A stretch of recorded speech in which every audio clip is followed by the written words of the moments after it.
Hi there, it's Tim, and today I'm going to be doing an assembly of the Trakker all-wheel drive e-bike from Alter Ego. Let's get started. All right, on the top here is an Alter Ego's bag, and inside this bag, let me show you, is a box with the Alter Ego logo, and inside the box is another box. And this has got the charger.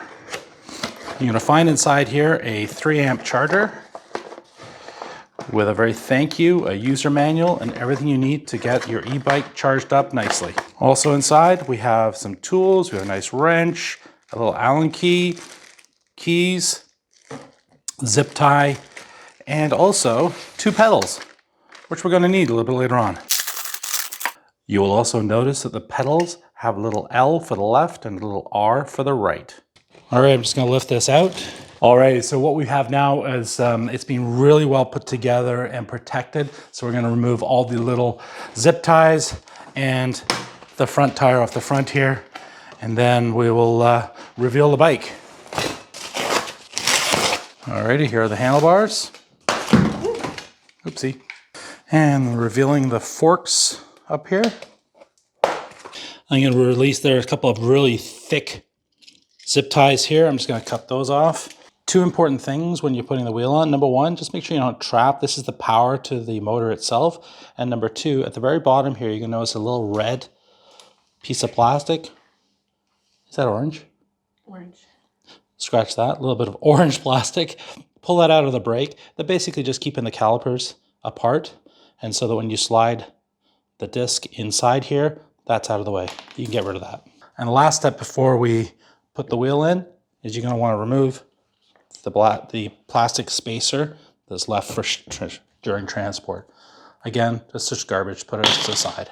We're just going to flip this upside down so we can drop the tire and wheel and line everything up perfectly. And now we're going to drop the tire into the slots. What you're going to want to do is remove the rubber stopper end piece at the end, and then you can loosen everything off here. Now I've got the lock nut, we've got the washer, we've got a bolt, and now we can tighten everything down. Just make sure that the lock nut goes sliding into the slot in here. Then we have a washer and a bolt to tighten it all down. And I'm going to double check that the other side is done the same way. And then just give it a spin. That sounds about right. And now I'm going to tighten it up with the supplied wrench. Make sure both sides are tight. And then back on this side, put the rubber piece on.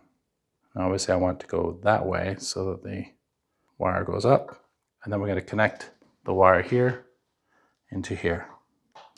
Line it up. And we're in. Great. Time to flip it over. Next, I'm going to loosen this off, the stem, and then tighten it up. And then I'm going to loosen up these 4 Allen keys up here. Once you've removed the bracket up top, don't forget to rotate the actual head itself. Just loosen these 2 bolts off here with the provided Allen key, and then loosen it up top, and then rotate it all the way around to the front.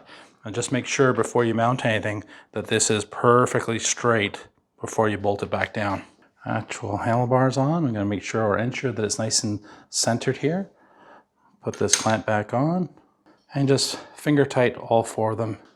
I'm not going to bolt it down permanently. I'm just going to have it in position, and then I can loosen it up and just get the rotation just right later on. Next up, we're going to mount the fender. This is pretty straightforward. We've got a couple of sort of sprocket ends here. They're going to line up with a piece of hardware right on the actual stem. And we're going to just slide this underneath between the tire and the rim part and screw those 2 pieces in. And so that is what it should look like once we put the bolt through here and the other side.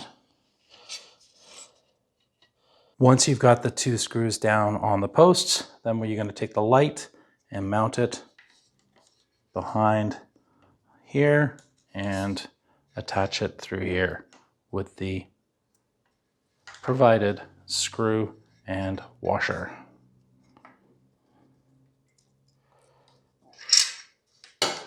And then just tighten everything up with the Allen key.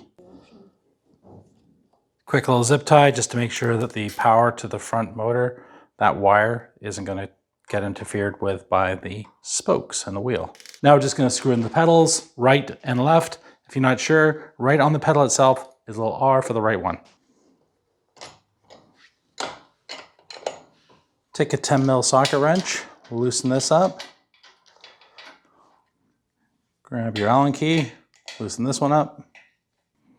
Once that's nice and snug, come back over here and tighten up that 10mm. And now you've got a really sturdy rack. All right, let's see if it turns on. The power switch is underneath the display. On the right-hand side, there are 2 buttons. Hold it and it will turn on. Alter Ego Bikes. Plus is going to give you 1, 2, 3, 4, 5 for pass. Passenger assist. Basically the level at which you want to pedal. And then underneath, the second button is going to scroll through the time, the odometer, average speed, max speed, and your trip. Thanks so much for watching.